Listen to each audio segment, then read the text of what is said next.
почеток на нов циклус квалификации исто желба да се обезбеди оној континуитет на настап. Па нормално, да, почеток е, се наоѓаме во една група со Исланд, Турција и Грција, каде што сме секако фаворити за да поминеме групата, бидејќи две репрезентации од понатака. Се надеваме на добар старт. Фаворити сме во овие први два надпревари што ги играме. Не треба се потцени еден противник, нели? Знаеме тоа. Потполн респект спрема репрезентацијата на Турција, исто така и репрезентацијата на Грција. Се надеваме на добра игра, добри настапи и две победи. Ова е малку различно од некои други квалификации, постојано имало некој класичен фаворит кон кого треба се стреме. Сега ние сме тие што треба да не бидеме изненадени.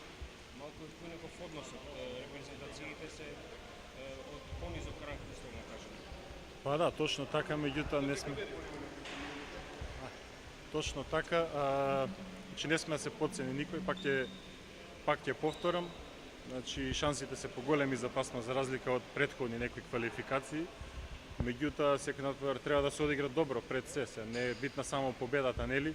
Јас се надевам дека сме фаворити во оваа група, дека ќе имаме добри настапи и ќе ги искористиме овие надпревари како подготовка за тоа што ни следува во јануари. Добро ја познаваш репрезентацијата на Турција, супер на тоа дека лани настапуваше во тоа првенство. Имаат промени во составот, дали се без најсилните, меѓутоа од кого треба сега да се внимава? Па точно ги знам некои од играчите, сега мислам дека овие двајца што нема да дојдат, тие се најдобри играчи на Турција моментално, меѓутоа пивотменот Толга мислам дека веќе подолго време не игра за репрезентацијата. Сега Рамазан, десниот бек, не знам зошто не е таму. Во секој случај тоа е добро за нас, бидејќи тие се двајца најискусни таму и најдобри играчи на Турција, меѓутоа имаат млади, воопшто не се репрезентација која што треба да се потцени. Вложуваат во ракомет, имаат млади добри играчи и треба да се даде максимум за да се направи добар резултат против нив.